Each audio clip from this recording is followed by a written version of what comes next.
Roll call.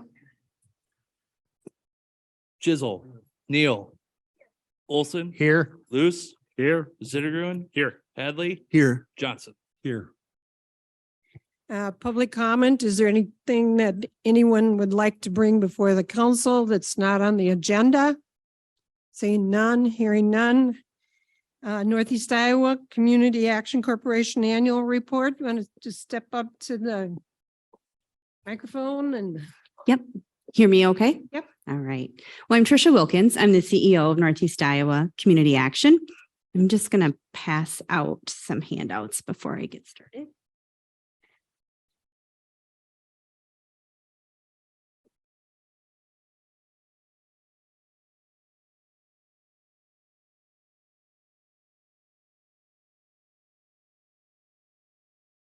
Okay, and I think that you had already gotten one sheet that was included already. So hopefully we'll have just a few minutes to kind of go over and talk about that. As I said, I'm the CEO of Northeast Iowa Community Action. We are corporately based here in Decorah. We have an office. We live in the Smith building right off of Montgomery Street. So we take up the bottom floor and then the next level, and then public health is on that third level. We have about probably 50 to 70 employees at any given time, if you include our transit drivers who come from all over the place. And so we've been around a long time. We are a private nonprofit community action agency and have began in 1965. We're part of a national network. There's about 1,000 community action agencies in the country, serving just about 99% of America's counties. We all look different. But we run very similar type of programs, and we look different because as a community action agency, we're required to do community needs assessments and really determine our programming based upon what our communities tell us. And we all know what's needed in rural Iowa is very different than what's needed in urban Iowa, urban cities, larger cities across the country. So we try to modify and do programming that benefits our rural community members. Our agency serves about 10,000 individuals per year within our service area. We serve our 7 Northeast counties of Elmekey, Bramer, Chickasaw, Clayton, Fayette, Howard, and Winneshiek, with a variety of programs. And to say a statement, most people are familiar with one or two of our programs, especially our larger programs, and we sometimes become known for that. But they all have familiar pieces to them. And if I could say something that defines us, we really work as an agency to support and provide the resources to help improve stability and the quality of life for individuals and families with limited resources. So each and every one of our programs are going to work towards and all together to help those individuals and families who need help. Our programs, we have family services, a crisis program. We run a couple of food pantries, one here in Decorah. We have a Head Start program. In early Head Start, we've got 15 classrooms, one here in Decorah, and then the other 14 are located within the 7 counties. Our family services offices are also spread within we've got 8 of those offices, all within our 7 counties, one here in Decorah as well. We have the LAHEAP program, and that's probably what it's most known for. We have a lot of acronyms, but it's the Low Income Home Energy Assistance Program, a program that benefits a lot of people. We serve about 3,500 households across our service area in that program. Weatherization, affordable housing, rural public transit, the Child and Adult Care Food Program, in addition to a program called Family Development and Self-Sufficiency. As I mentioned, in Decorah, we have family services offices. We provide many programs, and we also house the food pantry for Winneshiek County. We serve as a one-stop for individuals who need assistance in various levels, and we also run and administer the general relief program for Winneshiek County. We also own and manage 3 rental complexes in Decorah. So if you're familiar with Washington Court, we own and manage that. That is a 16-unit property for low-income individuals. We also have Woolen Mills just right over there. We also own and manage that. There's 15 units located in that. And in Ridgewood, we have 2 units, a duplex, for a total of 33 units located in Decorah. We have 54 total units across our 7-county service area.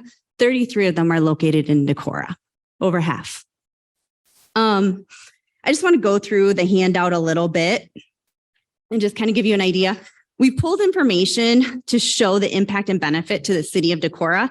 Now, these are going to be individuals with the Decorah address 52101. So they might go outside of the city limits, just for context too. So, and I'm not going to go through the whole thing, but just maybe talk about some standout statistics and answer any questions that you have. So we served in this past year 322 males, 390 females, for a total of 712 individuals.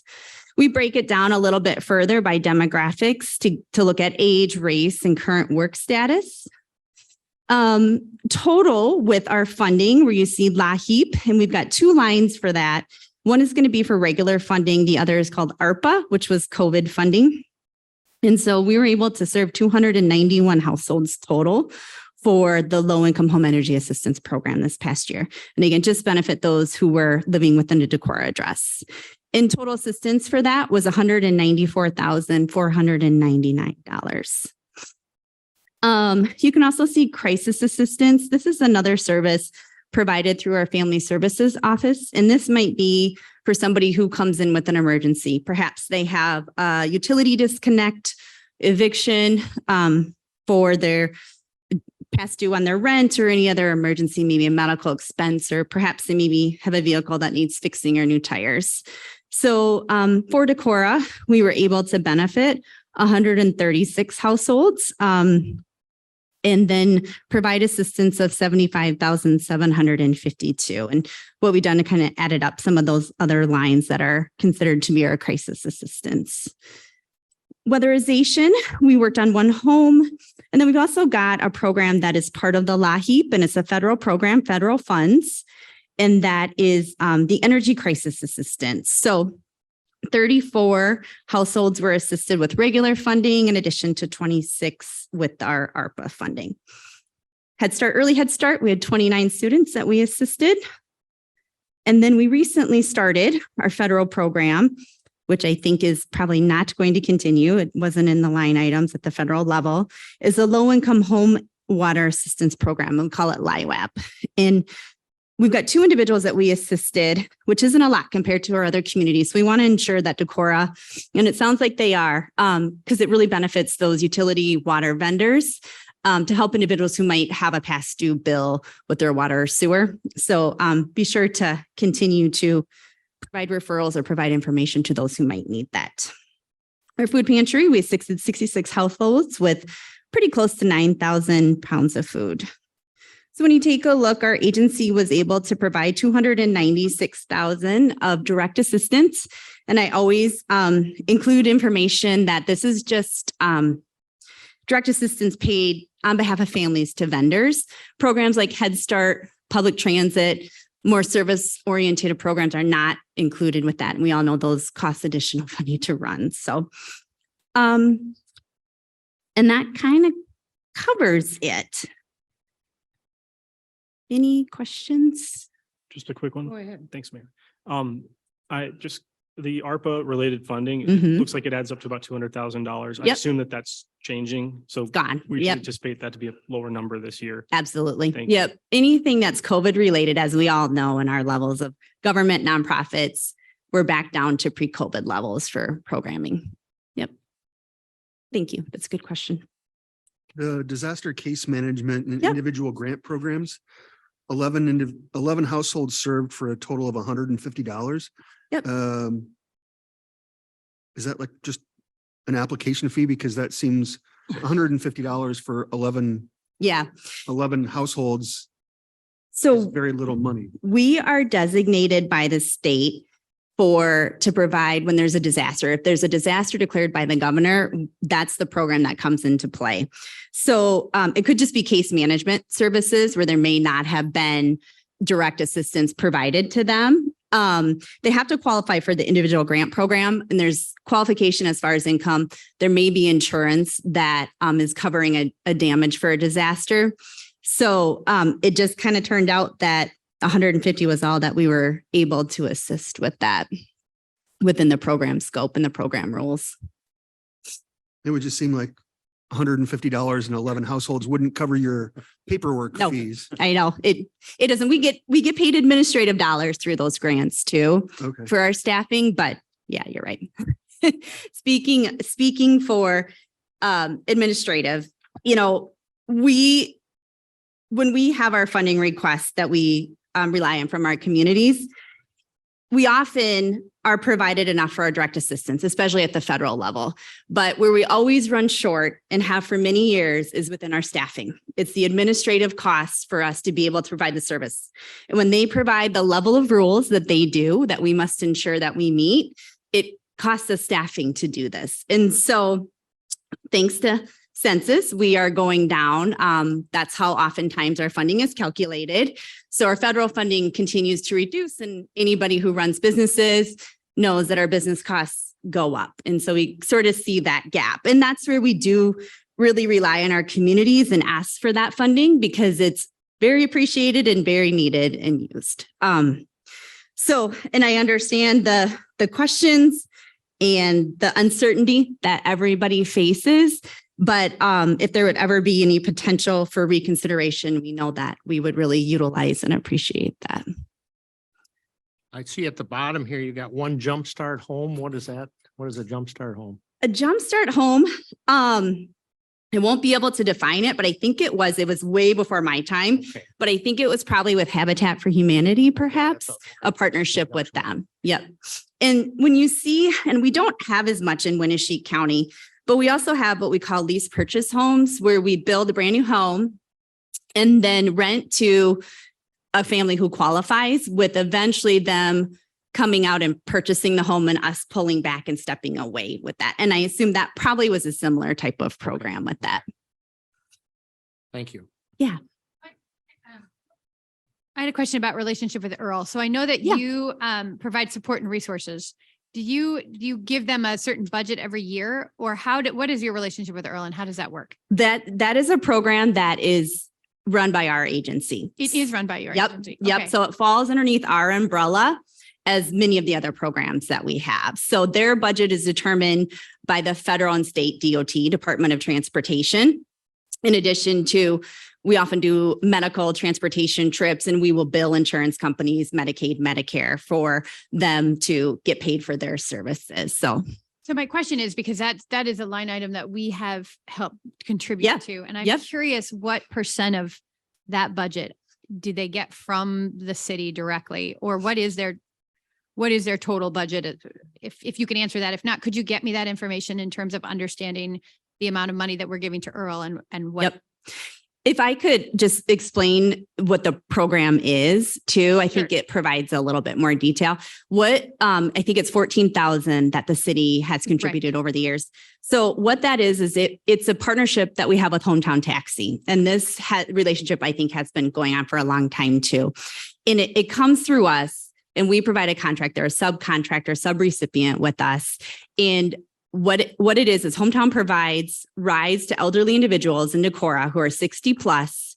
And then we're able to provide them with a $1.50 discount of whatever that ride cost is. So then what happens is that 14,000 is what contributes to that $1.50 discount. Okay. And so last year we were able to provide 21,000 rides.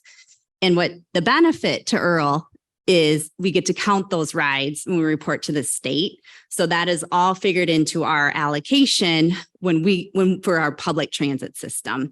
So it's a super beneficial relationship to our community members, of course, in addition to our public transit and our agency, because we wouldn't have the capacity to transport individuals with the timing that they need and the vehicle sizes that we have in an efficient manner as what this relationship is. So would it be fair to assume that the 14,000 contributes to 21,000 rides? yeah. Yep.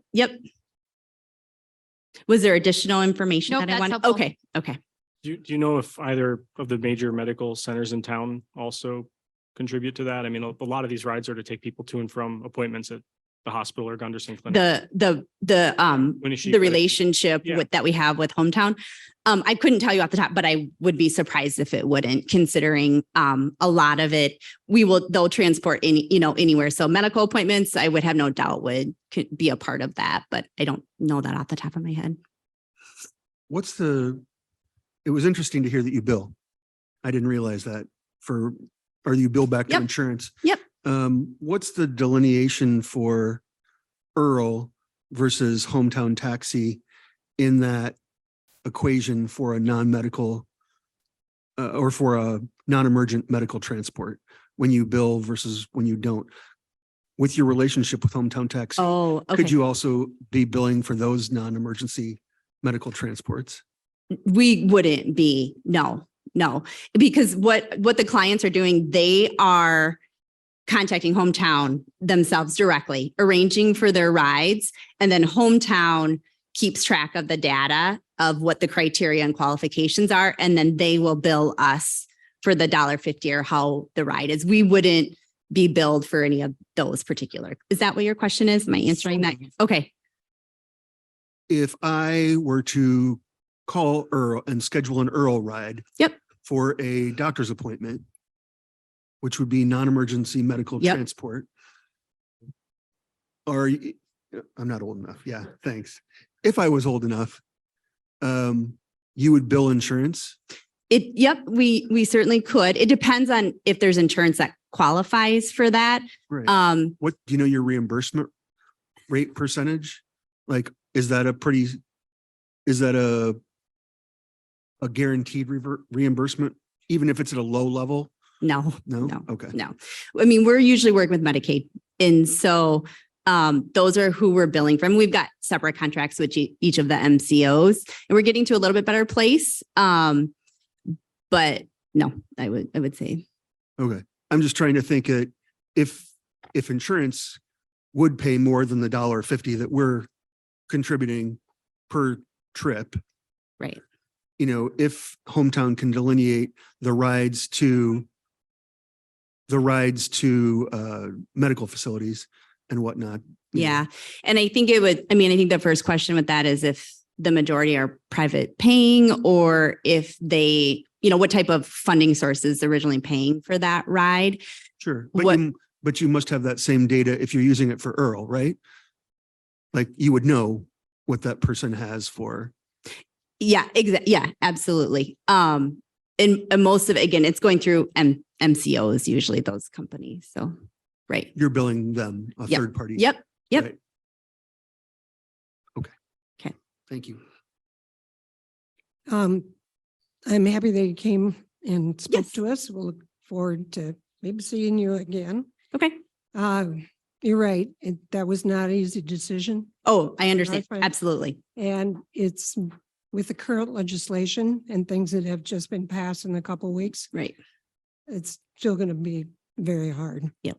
But I appreciate all the work that you do for the people that need it so much, and for just being able to have the transportation in town as well. Yeah, absolutely. Okay. Thank you. Okay. Thank you all. Thank Thank you so much, and for all the work that Yeah. you do. Thank you. Consent agenda. Item A, minutes of the February 2023 regular council meeting. B, claims. C, approval of FY 22 annual urban renewal report. D, approval of procurement policy. E, approval of conflict of interest policy. F, approval of fraud reporting policy. G, approval of segregation of duties policy. H, approval of seatbelt policy.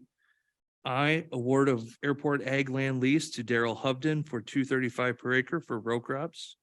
J, consider resolution setting public hearing on amending Title 17 zoning the municipal code of the city of Decorah. K, consider resolution rescinding resolution 3340 regarding public hearing on FY 24 budget. L, consider abatement for Caleb Allring, 205 North Street for rehabilitation. M, approval of special class C retail alcohol license for Blazing Star. N, Dakota Moore and Nikki Battle as mayoral appointments for Human Rights Commission. O, Brianna Burke as mayoral appointment for Sustainability Commission. Mayor, real quick, Mayor, do you mind if I ask a quick question about one of those, or I'll pull it off otherwise, the airport land lease? Do you mind? Okay. Maybe we can just pull it You off. pull it off, pull it Okay, thanks. Okay. Lucid Need a- move acceptance of the consent agenda. Second. Motion made by Lou, seconded by Zeta Gruen Do they don't have to vote, pull it off. They vote on it now that they've pulled that item off, and then that item will then be discussed. on its Okay, own. okay. Does that have to be included in the motion then? No, that's not in the motion. It He doesn't, just requested to have it pulled off Okay. and any council. gotcha. Okay. Any other discussion? Hearing none, roll call? Luce, Aye. Zittergruen. Aye. Chisel. Aye. Neil, Aye. Olson, Aye. Hadley, Aye. Johnson. Aye. Okay, so currently then we will work with Word of Airport Ag land lease to Daryl Hudlin for $235 an acre for row crops. Can you give me information on that? please? So $235 an acre for row crop was the highest overall, and of course, highest for row crop bid received by the Airport Commission. The highest that was alfalfa as opposed to row crop was 190 per acre. My question, could you remind me how many acres roughly? It doesn't have to be Approximately 40. 40 acres. Yep. And I know there was some discussion on solar, having a solar array on the site. In discussions with John Nielsen, Perry Novak, my energy restricts the size of that array, and it's fairly small. So even this ag lease wouldn't impact the other potential site for that. And this is the recommendation of the Airport Commission? Is that- Correct. All right, because and this is just a 1 year, 3 year. 3 years? Yep, All right. Okay, thank you. 3-year fixed rate. correct. Move acceptance of the ag land lease. Second. Motion made by Luce, seconded by Zittergruen for the land year, Ag Yeah. land lease. ag lease. What's the penalty if we get out of the grant? I mean, if for some reason we needed that land So if we, or sold the Uh, land or, if it's within the area, we would have to pay crop damage. even if it was in the winter? Like if we just didn't renew for the lease? John, I think the way we've got the lease structured, it's on the amount they actually till. So if it's area we take out of production, I don't know that there's any, I mean, usually the way that, the standard lease that I draft or that, is always drafted is you've got to provide that land. I mean, you'd have to get the tenant's approval to take that out. And if you did take it, and I would presume that if the tenant would agree to it, there would be damages based upon the, the number of acres taken out of production. so if it's for aviation purposes, though, the lease does specify if it's for aviation purposes that it needs to be something has to go on there.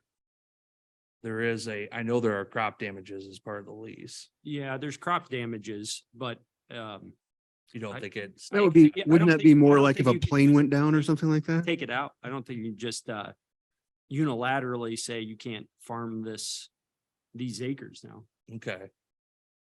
unless there was something. So, I mean, if we, not that we are going to, but if we sold the land or needed the land or needed to do something differently, we would have to pay damages to. We'd also have to get FAA approval, which is gonna take some time.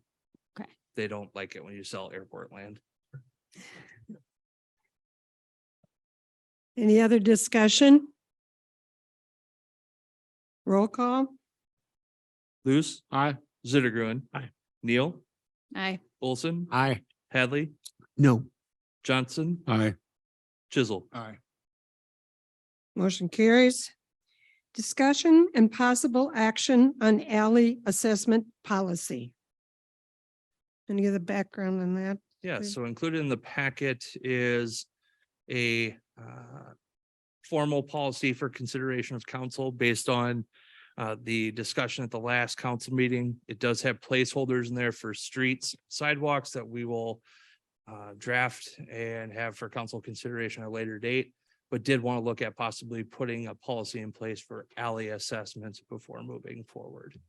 So again, this includes 4 inches of asphalt paving for half the width, crushed rock subbase for half the width, excavation for half the width, and 25% of linear footage of concrete drainage flumes.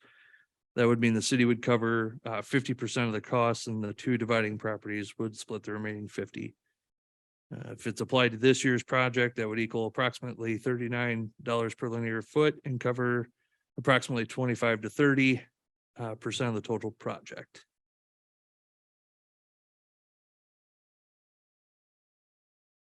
I know Councilmember Zittergren, if I remember correctly, brought up last meeting about taking the drainage flumes and applying it to all properties that would be directing water into that location. This is going to be more of a John question. We've discussed at the staff level, but if we can even do it just by block, let's say, okay, we would assess 50% of the costs within this entire block over all the lots.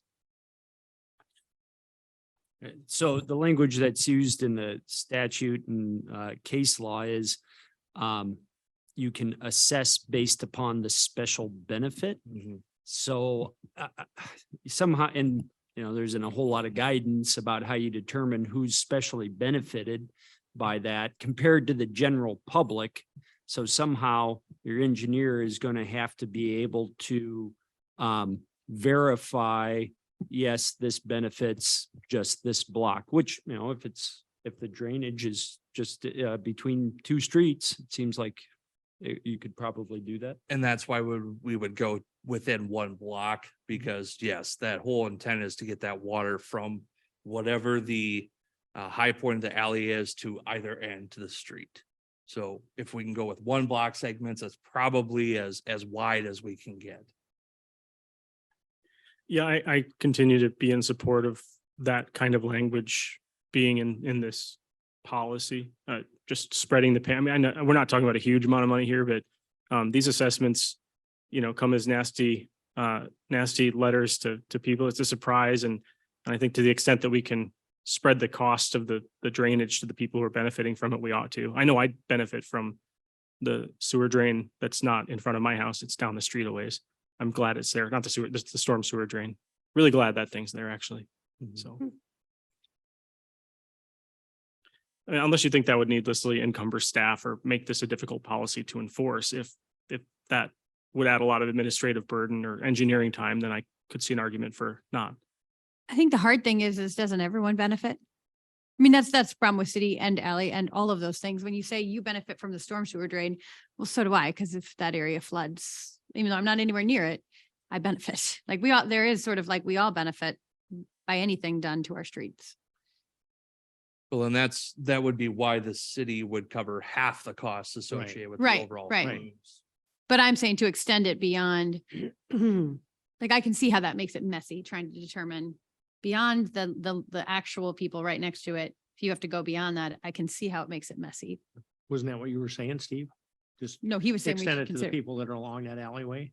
I honestly, I would like to see it spread as thin as possible without creating an undue burden to staff. So I spread as wide as possible, I should say, not spread as thin. Mhm. And I think that their compelling argument there is we're basically constructing something like a driveway for people, and the driveway has a need for drainage, and that drainage doesn't just benefit the person whose house happens to have it on its front. So I'd like to see that cost spread to everyone on the block who benefits in a way that doesn't make this a big, pain in the rear end for staff. And I think at a block level is as far as large as we can go legally, as well as practicality. All right. Well, then that'd be my preference. If the Right, rest of council feels the same way. No, we that can makes move sense on. to me. Spread it out amongst that block or whatever, because they're all directly benefiting that. Even getting ones that who aren't storm- directly on the alley. Is that what you're saying? So ones who are not directly on the alley would still, Well, who's, If it's They'd Who's still not- be who's not- directly on the alley, okay. but they okay. would not have a drainage flume necessarily directly adjacent to the. Okay, property. now I'm understanding. Okay. Yeah, if we think that block by block is at least a reasonable interpretation of Iowa code, Mhm. that sounds like something that wouldn't be too hard for staff to administer. I feel like that may be a sweet spot. Mhm. That's not the way the proposed language currently is, though, right? That would require some new language inserted. Correct. Well, Yeah, that'd be my- right now it's per linear foot, period. I'd like to But see you it could come make back. that, you could make that motion, because that's a minor change, yeah? Yeah, we could change that on. Travis, could you prompt me with language that makes that make sense? I would I would say a motion to consider as presented with the amendment that drainage flumes are assessed not just to the adjacent property, but all properties within the same block. And on the alley. I mean, do we ever have a block that isn't on the alley? Well, and block is a linear, we're talking length Okay. unit here. All of it's alley. This is all alley discussion, but a block is just the length of it. Okay. Mayor, I have a motion. Sure. You're never going to believe it. Yes, Steve. I move that we accept the alley assessment policy as drafted with the amendment that drainage flumes are assessed not to the adjacent properties, but to all properties in the same block. I will second. Motion made by Decorah, seconded by Olson. Further discussion? Roll call? Sittergren. Aye. Olson. Aye. Luce. Aye. Hadley. Aye. Johnson. Aye. Chisel. Aye. Neil. Aye.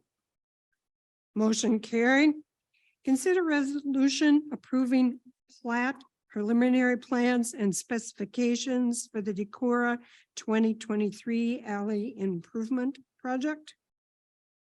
All right, so this one was drafted off of the policy as drafted, so there might be some slight changes we want to make as part of this consideration. Let me get there quickly. So you'd have to carry that over into this. Yeah, I'll just make a motion. I would make a motion if it works, referencing number 6. Can I do that? Well, you're not exactly stating what. Well, you're- I would say it. Okay. I'm asking procedurally Okay, if thank that you. works. You're not actually making a motion. you're- No, I'm just asking Okay. if thank I you. can make that motion referencing a previous action for staff. John's giving you a little Yeah, nod. yes, You good with it, that? I am. I mean, it'll have to be recalculated, the assessments based upon the assessment policy that was just approved. Yes. Right, the numbers would change, but we'd be adopting it based on what number 6 says.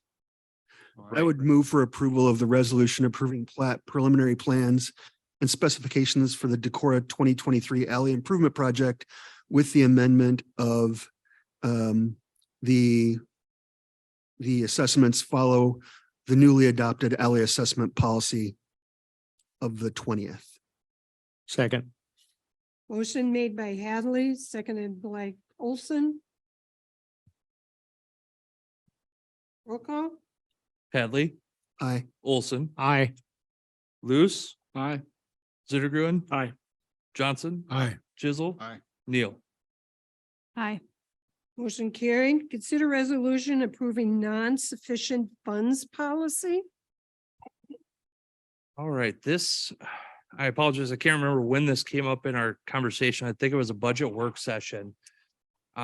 This is not meant to be a revenue generator by any means, but it was pointed out that the city currently doesn't have a policy regarding non-sufficient funds. So if somebody writes us a bad check, closes a bank account on an ACH, or issues a stop payment on a check that they've issued to us,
thumbs up.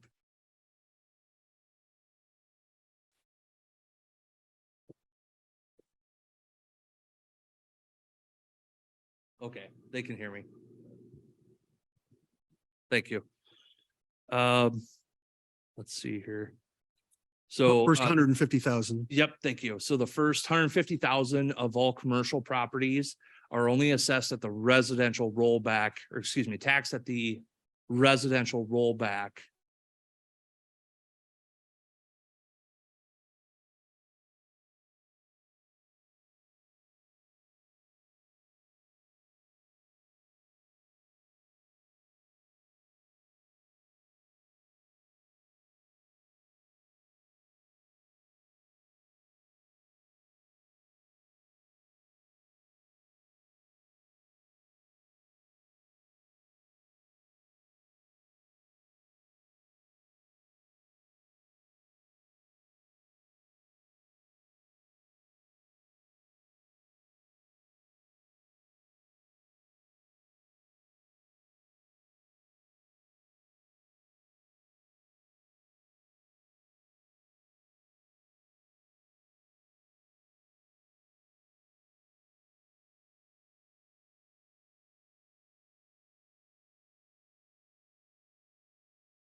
give us other avenues.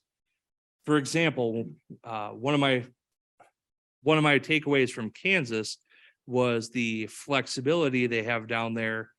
You know, residents that were up in arms that their property taxes for the year were $700. Yes, I said $700. And in Kansas, cities could levy up to 3% local option sales tax. Mm-hmm. And if we were able to do that, 1% is north of $1 million for us. Our 810 general fund ask is north of 3 million. So if you have 2 additional percent sales tax, that's $2 million that we could take off of 810 property taxes. Okay, so other states essentially are using a more regressive tax structure where they use Yeah. sales tax as opposed to property taxes. So Tax some are for- sales tax, even some allow for personal income tax. Right, Some- but we're cutting personal income tax in the state too. Right, that's what I'm getting at. Yeah. It's just the state of Iowa's tax structure when it comes to cities is very limited. We can levy property taxes, fees for services, and 1% local option sales tax. Which may be going Period. away as well. Currently, which may be Current. going away as well. Right, but so far I haven't heard, so there isn't any other way that a state is essentially leveraging taxes other than property income and sales tax. Is there some mystery tax that I don't know about that somehow the state's gonna swoop in and be like, actually, we're gonna do things this way? Those are the big three. Okay. Again, revenue share as part of that. Okay. So would you imagine then that the state's ultimate goal is this idea of shifting to a sales tax burden as opposed to property or income? I don't know that I go that far. They don't have a vision? Yeah, they want to take local option and make it a statewide 7% sales tax and then redistribute through that. But again, I don't know that that's the end goal, is to make cities reliant on local option sales tax. I don't think that's the route. They want to cut all taxes, period.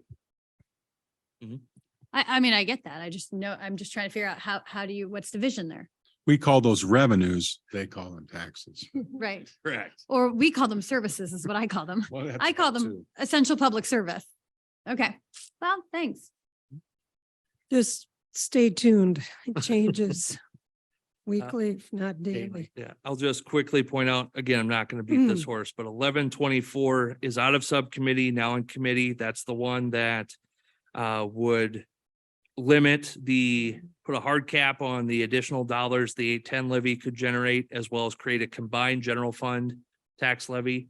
So our 27-cent emergency levy, that would go away, and we would be forced to reduce our budget until we get back below 810. Well, I do have one more question. So assuming 1124 passes, because it seems like it's on that way. And then 1125 after that, does it behoove us to, because of the cap and the amount of growth you can have in your, right? So we couldn't go above the 2% regardless of what happens. Would it then behoove us to have a higher levy rate this year, knowing what's probably coming next year? Correct. Right. So I have openly said it's a silver lining that council said, put the 27-cent emergency levy in there. right. So we should be thinking broadly that maybe we don't want to make deep cuts this year, levy to the top that we can, so that next year, when we have the $330,000 deficit, we can still fund city operations. Would it be helpful to consider, and not tonight, obviously it's not on the agenda, to consider hiring freeze? Good. Would And that when be we get to helpful? The expense side, yeah, Some of that we could be discussing next Monday night. as part of the budget work session, then That's right. potentially, Yeah. because there'll be a number of options discussed Monday night as potential ways to reduce and get us there. Will you know that number by next Monday night? Mhm. According how to Ben, much- he thinks he's gonna have a pretty quick turnaround. Okay. But do we potentially have to, I mean, this is what I'm asking, I think, only because I want to be able to think about this for the next week, right? Do we potentially have to cut, right? If we actually just said to ourselves, we're going to go with the highest levy rate, we Yes. still have to cut. Yes. Okay. Because we're pretty much there. Okay. The only additional areas that we could aren't ones that aren't on the. What do I want to say? They're not on the radar. 411, we bought down with savings from the police and fire retirement. So that's one we could go up.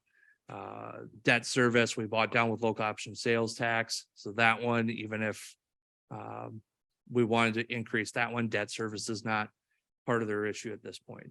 Right, but what I'm wondering is then we can use those dollars though as savings. Right? But local option sales tax has a caveat. It must go towards streets because that was voted on. That Right, can but we only go can, to that. we can save it for streets as opposed to buying down the debt service. Correct. And we can, it's okay that I'm asking these questions now, right? Again, because I want a week to think about them. Okay, John will stop us if it's not. and then with our police and fire retirement that we're buying down the levy rate, if we don't use that now, we would have it again next year, correct? Correct. Like we're tight this year, but next year's going to be a nightmare. So I'm trying to figure out how do we think about this year and next year's levy and maximize our levy right now so that next year we are in a better position Mhm. than, Or not as bad. not right. We're going to be in a horrible position, but trying to figure out then what do we do with our levy this year so that we set ourselves up to be able to do it next year in the best possible way. So the levies that are actually on as part of the combined general fund levy are basically everything but operation and maintenance of publicly owned transit, aviation authority, liability, property and self-insurance costs, and support of a local emergency management commission. Those are the only four that would still be allowed outside of this combined general. So ones that we've talked about, the emergency levy, even we brought up the library levy, which is a voter approved levy. The state would do away with that. It's no longer permissible. It would be under the combined general fund levy. Would you please email us those four Yes, that'll Yeah. survive? This, would this be- helps me think though. And you think we're looking in the ballpark of 80,000 that we're gonna have to, it's gonna be north of that. North That's of- the oh. minimum. okay. Oh, yeah, my other final question. I keep saying final question, but I have so many. I'll give you one more. How about that? Wow, this is good stuff. We have a short meeting and we got a No, I lot of decisions to understand. make. What else can we create a utility with? Urban forest is on my list of options for council next week on Monday. What else can we create a utility with without a vote? Well, John and I had a little bit of conversation, or no, it wasn't you, it was, I had a conversation with the Charles City Manager on Friday last week about there's two routes to establish an urban forest utility. And, I gotta talk with John about which route we want to try and take. But really just urban forest would be the only other utility you think we have the option. Unless we want to start picking up trash. There's money in trash. But there's money in trash. You've said that many times. Okay. Transportation. So. Okay, So 1124 out of subcommittee into committee for Ways and Means. I believe there's a hearing scheduled for tomorrow afternoon on that one. 1125 is the bill that would alter local option sales tax, create a statewide sales tax, reduce commercial property rollback down to 80%. That one is still in subcommittee, but it is funnel proof because it has to do with Ways and Means. So it can be brought up at any point in time, doesn't have to make it out. Another bill bring council attention to Senate Study Bill 1132 is proposed legislation around the MFPRSI system. That's our police and fire retirement. It would remove the time and place requirement of chapter 411 to allow for medical claims which are required to be paid for by the city to be made in post-retirement up to 5 years. That is out of subcommittee and eligible for consideration with state government committee. And those are all claims or all claims related to work? Well, it's removed the time and place. So typically I would have to identify that I hurt my arm at this date and time for this incident and have a workers' comp claim. The MFPRSI system, the medical care side, which is the equivalent, if they remove the time and place, the example given is I suffered mental health. I have PTSD from my time as a police officer And I've sought treatment now 3 years, 4 years after, and now it's a workers' comp claim. That's one of the concerns on the potential financial liability on cities, because again, that cost is borne by the city by state code, cannot be paid for by the members. Right. No, but what I'm asking for is like, okay, so if they get COVID and are right up on a ventilator 5 years after retirement or 4 years, Mhm. does that come into a city claim? Can.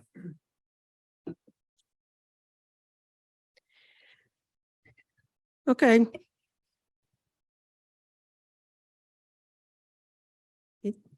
Bring your questions Monday night, sure. Yeah. Nothing but Uh, rainbows and 10. butterflies. Okay. 10 vacancies that to fill yet as telecommunication board, 1, civil service commission, 1, and board of appeals, 1. 5, sorry. Okay. City manager, do you have anything less to say? Well, I was gonna point out there's a couple other bills in the legislation. No, we don't. We That's get it. We okay. get it. They hate cities. No, there's a couple others out there that would actually convert, like the homestead tax credit would become a homestead tax exemption, which means it's, on the credit side, it's the state paying for that credit, and the cities, counties would still receive their share of that. The exemption does away with that. So it's the state decreasing their expenditures and decreasing our revenues at the same time. That's exactly what they did with the business property tax. What at the time was credit, now an exemption. And so they are looking at changing a number of them. Homestead, veterans, property tax credit, now an exemption, military property tax, again, credit, now an exemption, and increasing all of those as well. So the bill is veterans wouldn't pay any property tax, right? Well, no, Oh. they would, if they receive a knockdown, I want to say the veterans one's about 5,000. Anything else?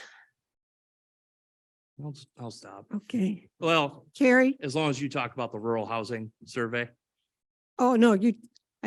go ahead and talk about that. Okay, so. Because you're the lead on that. The mayor, Just don't- the mayor and myself attended an orientation webinar for the rural housing assessment through ISU Extension and Outreach. I did pass out a number of those. You'll see flyers. We'll post this on our website, push it out through social media, through Groupcast. You can scan the QR code, takes you right to the survey. Again, this is a survey. We're trying to solicit community feedback on housing needs within Decorah. And when would we start putting that out? Tomorrow, I hope Okay, to, I okay. just need to get confirmation from our ISU extension Okay. contact that it is live. Okay. If you can encourage all to take it, and then we would have probably a preliminary meeting and then 2 meetings to actually go through the study. Is that correct? Correct. Okay, we'll get more information as we get that set up, but the main important one was the Decorah housing survey. Okay, Carrie. Assistant Police Chief Scott Herman. I want to congratulate you on that. And I know that there's going to be, you'll be recognized at City Council once we get the other people that are going to be on board.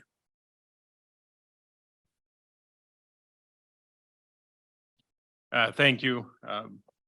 Yeah, they're gonna have maybe one night when, yeah, everything is settled with our personnel here. So yeah, that should be coming up in the future. But thank you. Anything else? Nothing. Okay. Greg, or anybody else, I should say? Everybody's shaking their head no. Okay, let's go down this way. Russ?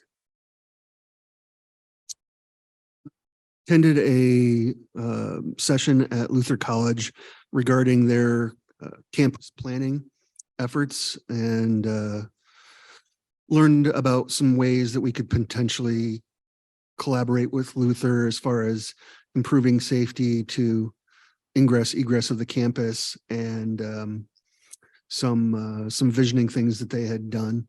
that might be able to involve city involvement in land use and whatnot. But it was really interesting, and it's nice to see the town and gown cooperation continue, Very much. So. and just to reaffirm the fact that we are stronger together. So it was a good meeting. Thanks. Steve Zetagroon? Next weekend, not this weekend, but next weekend is the Oneota Film Festival, and it's one of the great events of the year for me. I really like it. I know a lot of other people who participate do it. So if you haven't ever done it, it's a free event. It populates our downtown. I really encourage you to at least take a look at the website and, maybe make a date night out of it, or take in a movie during a, break or something, because it's actually just a great event. And I'd like to see more community involvement, especially from its leaders. Steve Luce?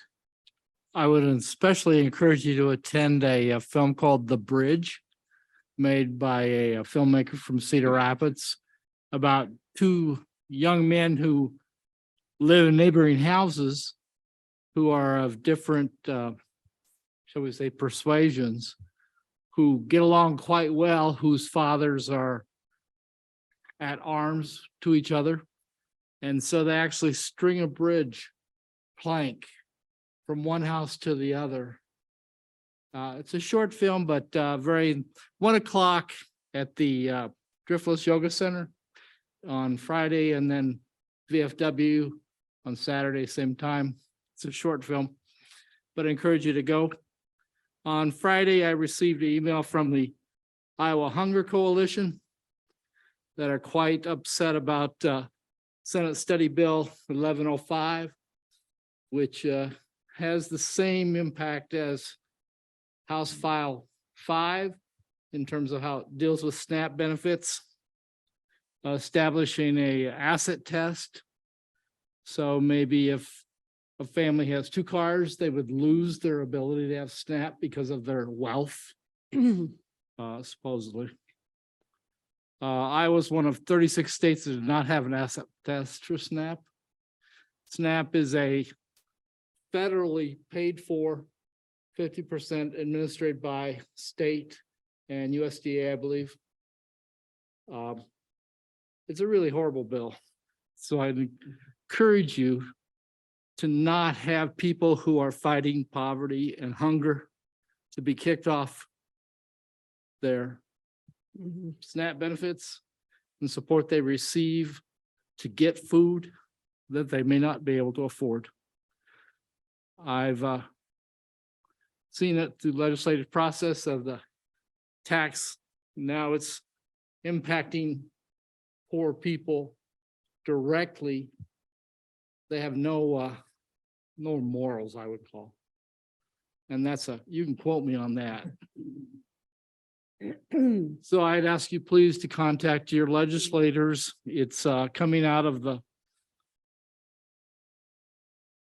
House Committee or Senate HHS Committee. And please oppose this voracious bill. What was the number on that? Senate Study Bill 1105. And 05 House File.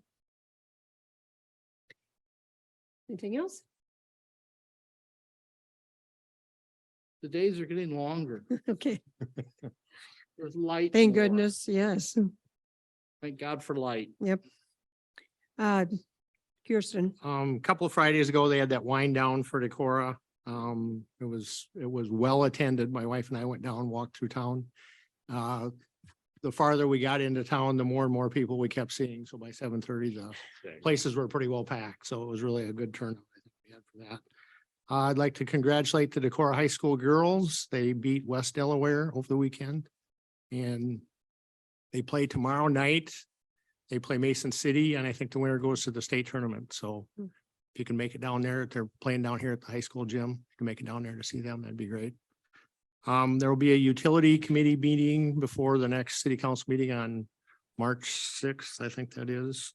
We'll meet in conjunction with the telecom board and hopefully somebody from My Energy and my broadband will be there as well. So it'll be like 5 o'clock, I think. Ooh, I want to talk to you about another agenda item on that. All right, Yeah. sounds good. Is That's that it? Yep, that's it. Emily? Well, then congratulations to the Decorah High School speech team for bringing home the All-State banner. For sure. That was pretty awesome. Sustainability Commission met last Wednesday. I think they would appreciate, we got a lot to do with on our budget, but if we went through their budget, right, and actually thought about the things that we were comfortable approving and those things that we didn't want to, that might help them in terms of doing their work and also prioritizing what they need to do. They also talked about their forward vision of redoing the sustainability plan. They realized it took 2 years last time and thinking about how they might come to be doing that next year. And it was thought of in terms of how does that fit with the comprehensive plan? And I said that I would bring up with council this idea of how can we look at both of those two plans and decide how we want them to fit together, like to make a vision for what we think about with those two plans, whether we want them to remain totally separate or to think about how they intersect more broadly. So something to think about as they're already being forward thinking, planning about that. Don't think I missed anything else from Don't that. think commission. so. Okay. Then I was going to ask, are there any good bills that the city should be like? I mean, I feel like there's got to be something good out there. That's not good. Yeah. Hey, you- Inflation is only 8%, but education, they got 3%. Hey, you know, I think, no offense, but I'm gonna quit the legislative talk. Oh, okay. I mean, I'll just say there are some positive. Maybe you could send us, when you see something good coming across, can you just pass it on? I can't stress enough how much, I mean, I see people online and I love it when I see the screen filled of people who are tuning in and paying attention to what's happening in local government. There's been a lot of interest in what's happening in the Board of Supervisors. I think that people need to pay attention to their local government because that in turn is going to inform their votes for the state government. And until more people do, I just see a lot of things are going to be lost in the next few years. And I think people are going to ask why. And it would be good to tune in now because now you're going to understand why things are being lost in the next 2 years based on what's happening right now. Okay, Other than that, okay. Mandy? I have nothing this evening, Mayor. Thursday at 4:30, I will be on a Zoom with the Iowa League and then the city managers for just exactly what Travis was talking about, to have a conversation so that there's information going in between both.